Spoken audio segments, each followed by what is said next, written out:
Hello everyone, welcome back. My name is Arias, and just like I promised, this is my 1,000 subscriber portfolio reveal. Thank you all so much for helping me reach this milestone. I never thought I'd make it this far, and I'm so thankful for y'all. In this video, I'll go through all of my accounts, starting with my crypto accounts, and then the only options that I hold, and then I've made a spreadsheet that has added up all of my positions across my accounts, and breaks them down by percentage. Please leave any suggestions and feedback below. I really appreciate all of it. It truly helps me make better content, and I sincerely appreciate it. I'm thinking of making another Arcturus video this weekend, but let me know what you want to see, and we'll get that done. Again, thank you so much for watching. And without further ado, let's get into it.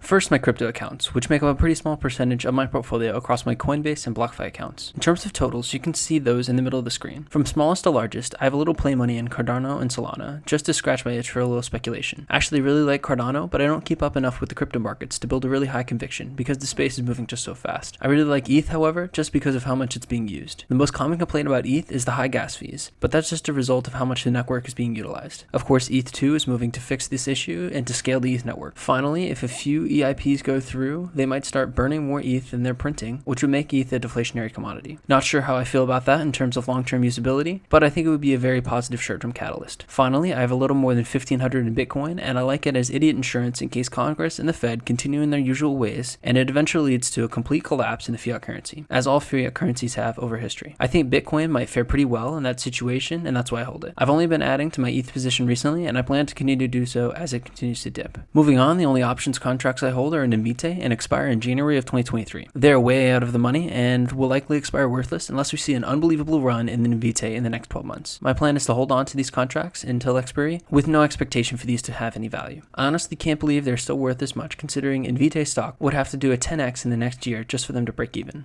Now moving on, the majority of my net worth is tied up in these stocks. I'm not comfortable yet sharing how much money I have in each position, but I've condensed it down all into this spreadsheet and we'll go from smallest to largest position. First up is Apple, making up just 0.34% of my portfolio. I've been selling this position off as it has held up very well while most of my other stocks have been crushed. I don't have a super strong opinion on where Apple stock is headed in the short term, but I think it will remain relatively strong and allow me to keep funding a little more of buying companies that I really like going forward, but I've almost run out of this source of ammo. Next is Health Assurance Acquisition Corporation, making up 0.4% of my portfolio. This position used to be about twice as large, but I've been selling it off in the past few weeks as stocks like Invite, Latch, Ginkgo, Recursion, and Lemonade keep dipping. I still believe in HAAC for all the reasons I stated in the dedicated video, but we still don't know what it's going to be or at what valuation, and I'd rather take Invite at this point in this price. Another thing is, with all the pain and SPACs after merger, who's to say I can't buy in for half the price post-merger like you can with Latch or Ginkgo now, and many others. Moving on, PacBio makes up 0.4% of my portfolio. I really believe in the long-term future of PacBio as well due to the technical advantages of long-read sequencing. However, I have not picked up any shares recently because the first shares I picked up right before the surge at the beginning of last year for about $7.50, but then it took off and still hasn't come back to a point where I'd be looking to add. Now it's getting close, but it would have to go significantly under cost basis and other companies would have to be in a better place for me to add to this position. I'd even consider using it as ammo to buy other companies if my other growth stocks continue to worsen. Next up is Facebook, making up 0.45% of my portfolio. This used to be a much larger position, but as time wore on, I realized I didn't want to be involved with this company any longer for many reasons, and I've been selling it off since, especially during this growth downturn to buy more growth stocks. Next is Palantir, making up 0.63% of my portfolio. This would be a much bigger position as I really like their CEO, and I think they have developed some pretty cool technology. However, I can't use their product and truly figure out how useful it is. I can't study or even find any other competitors to compare them to, which given, that might be a good thing. This is what has stopped me from making this a bigger position. As I'm sure you've heard a million times, they are at the intersection of big data and artificial intelligence, something I'm hugely bullish on going forward, but I will wait to make it a bigger position until I can research it further. Next, with more than a 50 basis point increase in allocation is Beam Therapeutics, making up 1.28% of my portfolio. Beam is one that I'm down pretty big on as I got caught up buying at the beginning of last year trying to start a position. My cost basis is around $94 as a result. I'm very bullish on the company, especially with their new agreement with Pfizer. I could definitely see more of these to come in the future, which would help them stay out of the secondary market for funding and out of debt. I also really like what I'm hearing about their automation efforts, as I think that will really come to streamline their operation, and I also look forward to see what will come of their new LNP discovery technology. That could become a little business of its own, so let me know if you'd like to see an update video on Beam. Next is Recursion Pharmaceuticals, making up 1.48% of my portfolio. Recursion is another company that I'm hugely bullish on, and I've been scooping up more shares recently. In fact, I've increased my position by about a third. Their potential is seemingly only limited by human suffering caused by disease, which is pretty huge, unfortunately. Their deal with Roche and Incheck has potential for $12 billion in revenue for Recursion. I think that deal deserves another video on its own, so keep an eye out for that. Next is Latch, making up 1.86% of my portfolio. Latch has a tremendous financial business case going forward, and they're about to add a whole lot of revenue very quickly. I'm very excited to see what this does for the company in the eyes of Wall Street. I've been picking up shares recently as the stock has tanked, and I'm still excited for their future, as I laid out in my video on their valuation. Next up is the ARK Innovation ETF, making up 1.89% of my portfolio. I really like ARK's approach, and I think ARK adds a little bit of diversification to my somewhat concentrated portfolio. Plus, if Kathy's right about a 40% CAGR over the next 5 years, then we're in for some crazy gains. Moving on to about the halfway part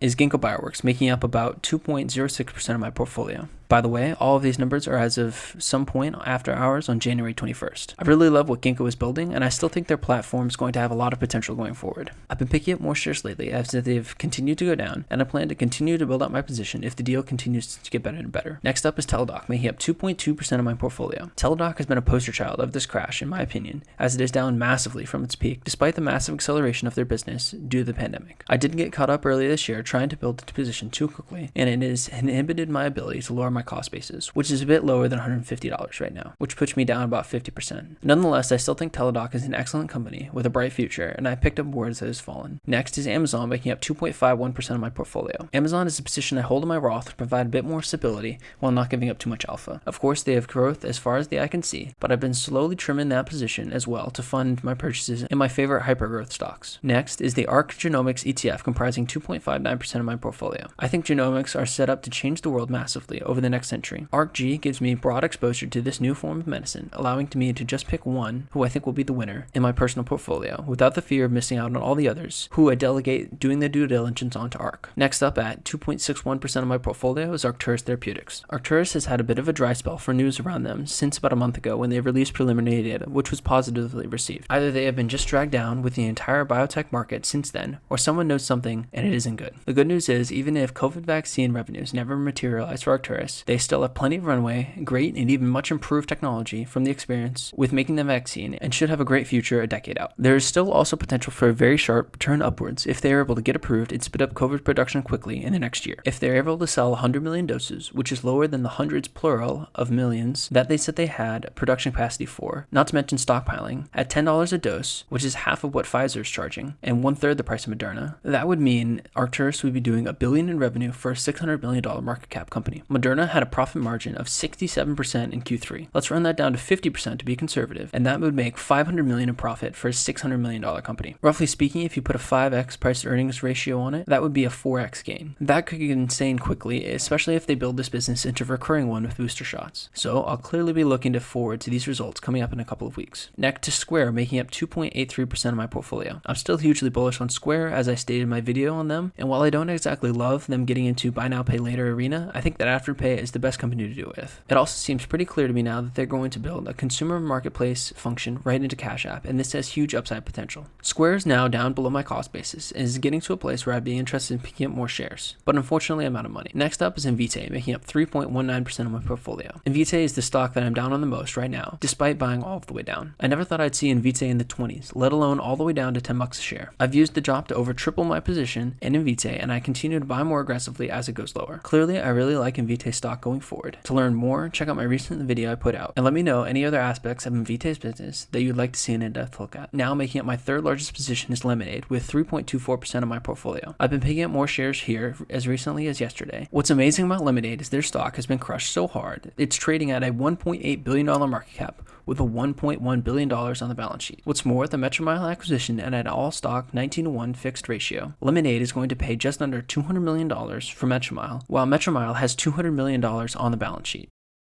If the deal were to close today, Lemonade would pay just under $200 million in stock for Metromile, who has $200 million in cash on their balance sheet. Effectively, this has become a pretty small cash raise, but at a terrible price, but with all of the extra things that Metromile brings in, such as customers, licenses, $100 million in IFP, driving data, seasoned algorithms, and perhaps most importantly, talent, is all coming for free with that cash raise, assuming the deal gets done. Another factor is analysts, according to Yahoo Finance, are estimating $219 million in 2022 revenue, which would be up 72% year over year. If they are assuming 70% reinsurance rate, that would mean $730 million in full year gross premiums. At a $1.8 billion market cap, that would be a forward price to adjusted sales ratio of 2.5 for a company that is growing at a 70% plus year over year rate, and this growth has no end in sight. Oh, and they're also rolling out what is the potential to be their best revenue grossing product in car insurance. So to all the shorts out there, good luck. Now that I've beat that to death, my second biggest position is Google, making up 4.66% of my portfolio. Google is a powerhouse and is clearly my favorite of the big techs. However, this is another one of my positions that I've been slowly trimming to feed into the stocks that have been hit the most and that have more growth potential going forward. And up to this point, you probably would have expected to see at least a few positions with more than a 5% allocation in my first 18 holdings. Thus far, you've only seen about 34.5% of my portfolio, and that is only because I am so heavily concentrated in my highest conviction company, Tesla, making up over 70% of my holdings. If you'd like to see more Tesla content on this channel, let me know and I'd be happy to get my thoughts out there, but those videos seem to go relatively unwatched as there's just such a wealth of great Tesla content already out there to compete with. Another reason my Tesla position is so large, and this applies to Google too, as it is one of my oldest investments with a super nice cost basis of around $47 post-split, meaning there are a lot of gains there, and I'm super thankful for those to totally wipe out all of the losses from the recent growth stock re-rating. Anyways, thank you all so much for watching and for 1,000 subscribers. It really means the world to me. And again, leave anything else you'd like to see going forward in the comments below and we'll make it happen. Again, thank you so much for watching and have a great rest of your day.